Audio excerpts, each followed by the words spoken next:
you know, when you're traveling, you travel for so many years, and like one thing that I also run into is, you know, packing and finding the perfect luggage and suitcase. So like my question is like, you know, after what is it, 24 years of travel, like do you feel like you've like found the perfect combination for yourself in terms of like, you know, luggage or backpacks, you know, like, and you know, and your method of packing? Do you feel like you've perfected it, or like do you always find like you're constantly improving as you go? I'm always improving a little, but right now I have pretty much the same standard setup. I constantly am taking the straps, the shoulder straps, and when you got a backpack, the straps that hook onto the backpack, they rip off there. So I'm always making some diagonal pieces to make it so these backpack straps don't rip off.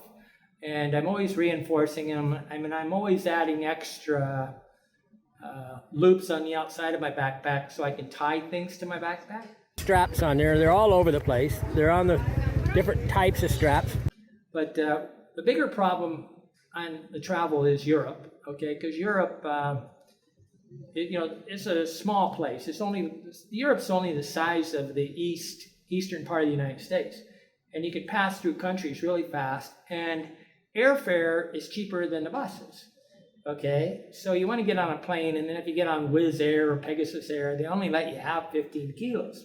Then you have to be really enforced on this 14. You got a backpack size that'll fit into the little box. They actually make you do it there, and it's, you know, like 13 by 7 by, let's see, by 21 or something. You gotta make sure your backpack. So the backpack I have right now is specifically made for Europe. The depth is 7 inches by 21 inches by 13.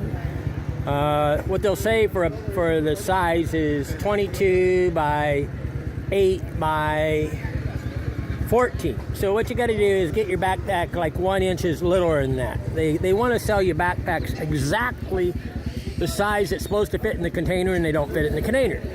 But I add on to it by putting a rolled bag on the bottom of it. I rolled this up, so this is all my clothing right here. Okay, so I just roll it up in like a big long sheet, really, and I just roll it up and I put it in a bundle. I put it in this backpack, just basically to keep it from getting dirty, so that I can increase the size. And then if I was going to Europe, I don't know what I'd do right now. I think what I'll do is I'll skip Europe. But I'm only anymore. I only go to like one country in Europe because it's just so painful. It's not the travel I really enjoy. But I have a system where I put a rolled bundle on like a cowboy bundle on the bottom, and then I tie it to my backpack.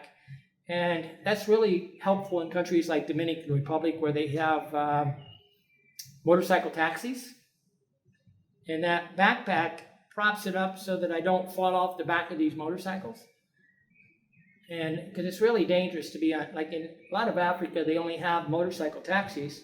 And I really want that bundle. But it also means that if I have a lot of extra stuff, like the bundle can get bigger.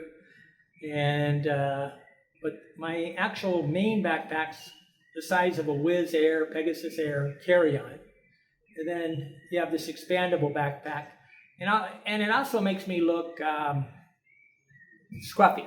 Okay, it doesn't look like I'm rich. It looks like I'm disorganized. I actually got insulted here on Bitcoin Beach because the guy said it was totally disorganized. And I was like going, yeah. He's an idiot because he doesn't understand it's a complete system. But I want to look disorganized, because the people that are with the zip-off leg pants, the little hat, they got the uniform on, they're going to rob them guys, right? Me, they go, I don't know what to do with this guy. So half of it's trying to not look rich. In my backpack right now, I have 2 laptop computers. Oh, you travel too? Oh, okay, that's interesting.